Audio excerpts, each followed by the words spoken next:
Alors, je m'appelle Kingebel Franz, j'ai 40 ans et donc je suis donc ma formation CEH au sein donc, de Pop School, la fabrique numérique.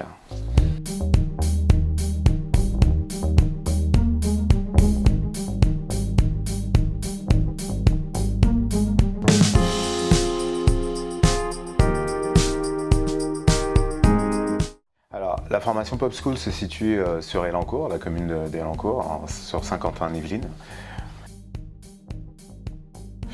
Alors auparavant, avant d'intégrer cette formation, j'étais dans une branche totalement différente. J'étais dans les industries électriques et gazières. Donc vraiment un domaine qui n'a rien à voir avec le domaine du numérique, totalement différent.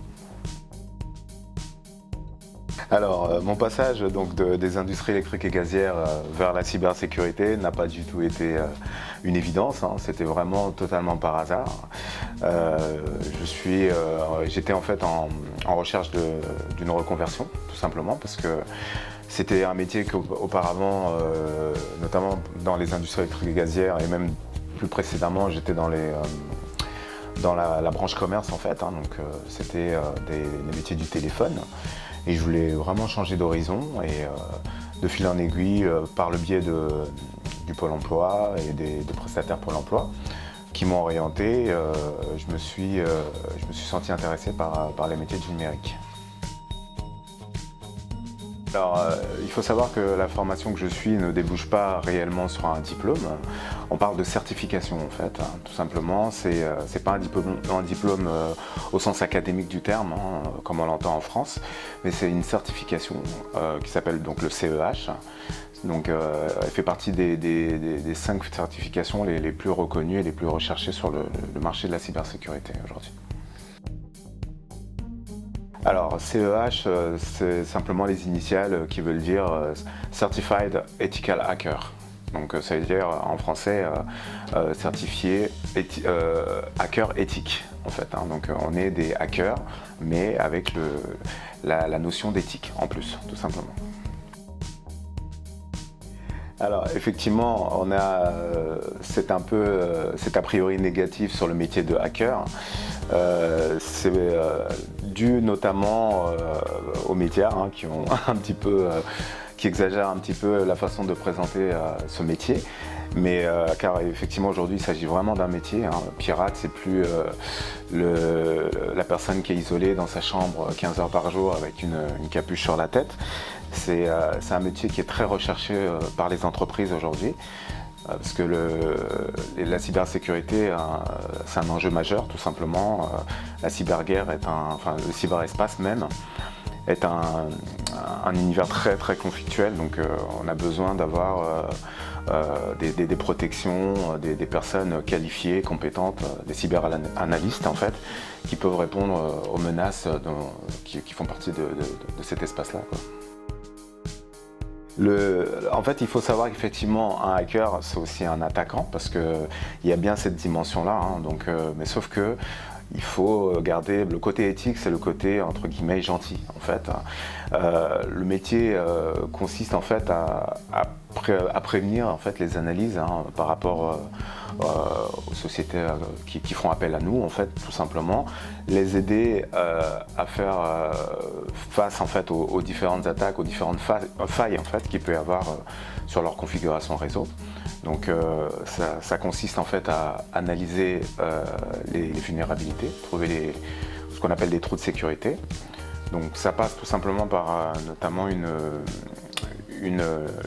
phase qu'on appelle le pen testing. Donc c'est vraiment une spécification même au métier, hein. Donc il y a des personnes qui sont vraiment pen testeurs. Donc pen testing en fait ça vient de l'anglais qui veut dire test de pénétration. Donc c'est un test d'intrusion en fait, tout simplement. Donc il s'agit de tout simplement, en vérifiant les outils aussi bien matériels, réseau, informatique qu'applicatifs, d'essayer de trouver les vulnérabilités ou les failles et pouvoir justement démontrer au client ou à l'entreprise en fait la façon dont on pourrait s'y introduire et de façon à ce qu'ils puissent s'en prémunir tout simplement. Alors un exemple d'attaque, celle qui me vient à l'esprit aujourd'hui, même si c'est plus l'attaque la plus, comment dire, la plus plébiscitée, je pourrais citer l'attaque par brute force ou par dictionnaire. C'est même deux attaques différentes.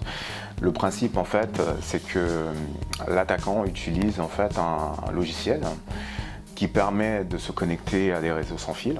Donc dans un réseau, à des instruments, en fait, à des matériels qui utilisent donc la connexion à la technologie sans fil, et de pouvoir, par des procédés, donc déjà au préalable, ce qu'on appelle une prise d'empreinte, c'est-à-dire de rechercher des informations par rapport au réseau qu'on souhaite attaquer. Ensuite, pouvoir déclencher cette attaque-là, donc qui est de brute force ou de dictionnaire, qui consiste en fait, pour le cas de tester en fait une multiple combinaison de mots de passe.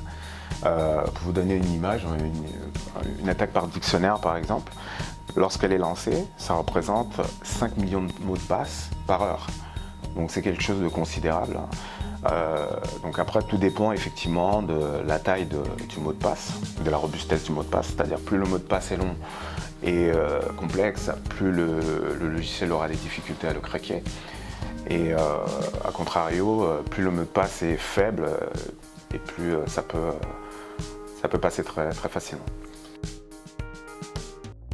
Alors après l'obtention de mon CEH, si j'ai le bonheur de l'obtenir, c'est vrai que c'est quelque chose qui me parle, c'est peut-être d'être en freelance, comme on dit, en indépendant, mais je n'ai pas vraiment étudié la question, donc je ne connais pas les tenants et les aboutissants. Donc j'y réfléchis encore. Pour être honnête, actuellement on est plus en réflexion par rapport au futur stage que nous avons tous à passer, parce que dès le mois de janvier, nous sommes tous tenus de passer en stage en entreprise durant 2 mois. C'est plus ma préoccupation et ma priorité pour l'instant en fait.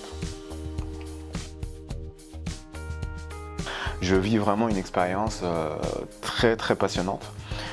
Il faut être passionné parce que c'est un métier qui demande de l'investissement personnel aussi, de la curiosité, avoir envie de rechercher par soi-même l'information et surtout un chiffre qui m'a aussi lors de mes recherches marqué, c'est que c'est un secteur qui est en pénurie, que ce soit au niveau international ou que sur le niveau national, en France. Il y a un manque criant de compétences en fait, tout simplement.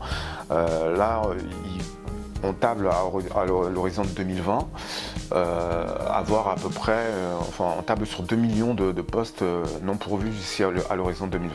Donc, il y a vraiment, pour pas dire que c'est un Eldorado, mais il y a des choses à faire dans le métier, tout simplement. Ce que j'aimerais partager, c'est qu'il ne faut jamais hésiter à se remettre en question, qu'il n'y a pas d'âge.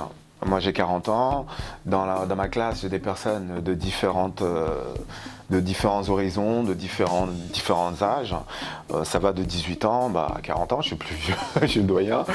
Mais c'est vraiment à la portée de tout le monde. Il faut effectivement de l'investissement.